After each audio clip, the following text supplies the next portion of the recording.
devotional study in the book of Job as we look at the question of suffering. I'm Pastor Gregg of Grace Bible Church in Fort Worth, and we're glad that you've joined us today for this study from God's Word. The book of Job is the story of a godly man whom God allowed Satan to touch, to afflict him in some ways. He started out with taking all that he had, including his possessions, his household, and even his children, and then taking away his health with terrible boils that caused him great pain and suffering. Job had three friends who came to be with him, to sit with him, to mourn with him, and to comfort him, but instead they accused and they criticized him. The first speaker was a man named Eliphaz, who basically set the tone for what all three of these friends would say about Job, and that was this. They would argue that God blesses the righteous and he afflicts the wicked. Since God had afflicted Job, it implied that Job must have done something wicked, something sinful in his life to deserve what happened to him. In today's study, we begin by looking at Job's response to Eliphaz's reasonings and his conclusion.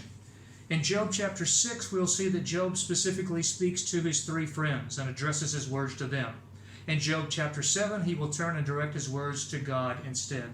Today we're going to look at Job chapter 6, and we read in the first 4 verses these words.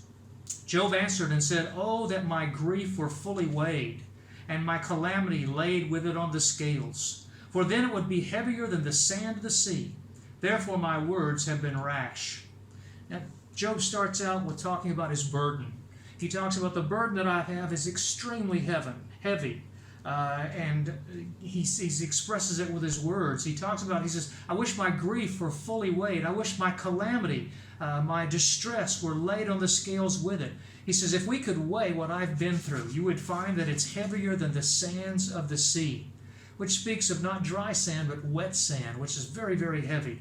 He says, it would be heavier than the sand of the sea. He says, that's why, verse 3, my words have been rash.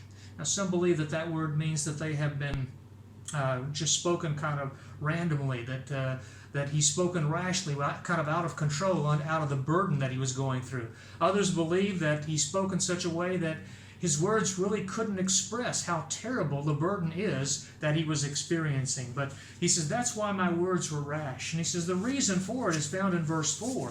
He says, for the arrows of the Almighty are within me. He says, my spirit drinks in their poison. The terrors of God are arrayed against me. This trouble, this burden that I have, and the reason it's so heavy, it's because it comes from God. God has shot his arrows at me. They're stuck within me. The poison of those arrows is tormenting my spirit. I'm terrified because God has arrayed himself against me. Now, in verses 5 through 7, Job turns and he talks about, I've got a reason to complain and speak the words that I did. And this refers to the words that he spoke back in Job chapter 4 when he lamented the despair that his life was experiencing. He says in verse 5, does the wild donkey bray when it has grass? Does the ox low over its fodder? Can flavorless food be eaten without salt? Or is there any taste in the white of an egg? My soul refuses to touch them. They are as loathsome food to me.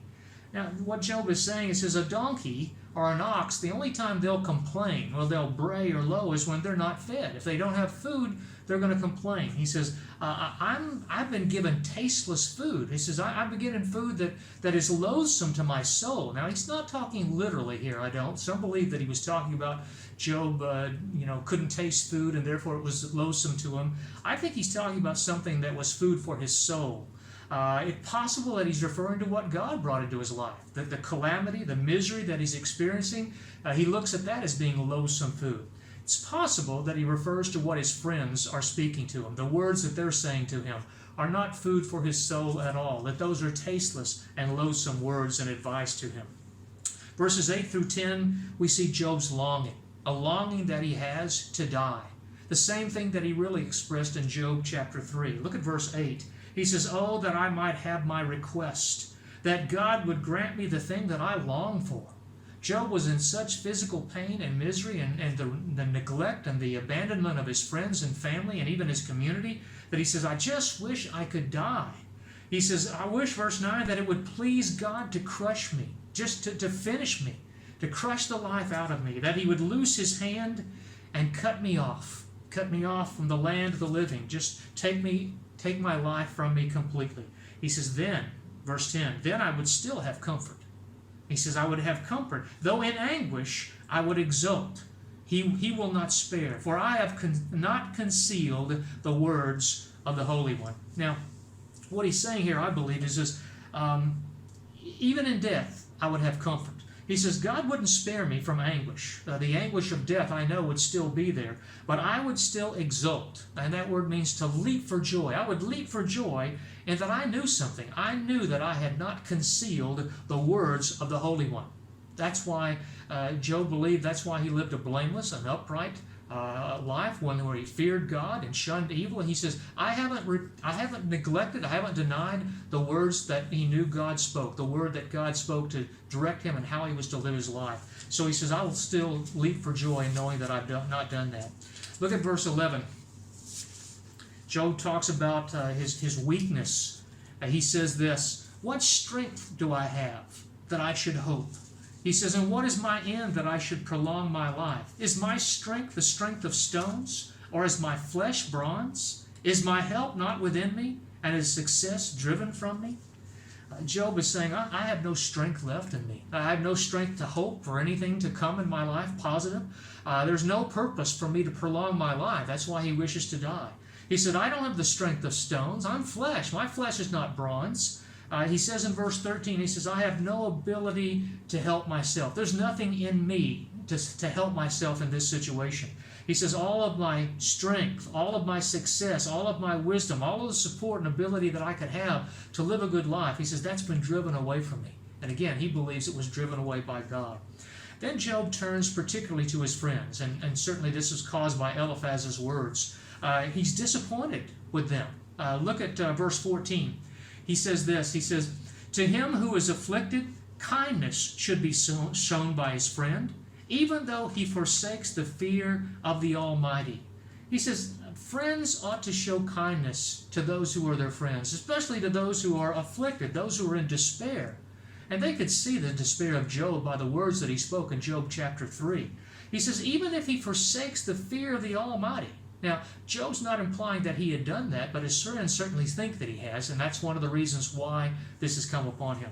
Then in verses 15 through 20, we won't read those verses, but you can look at them. Job compares his three friends to an undependable brook, an elusive stream that sometimes is there and sometimes is not, something that you can't count on.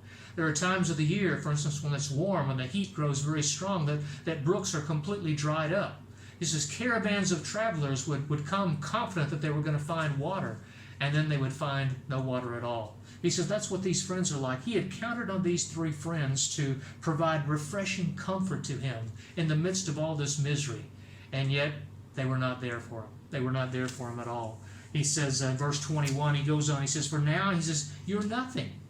You're nothing. You're no help to me at all. You see terror. And to look at Job was to look at a dreadful sight. Job's condition was terrible. He says, you see terror and you're afraid. You're dismayed. And you think that there must be something in me that's brought all this out.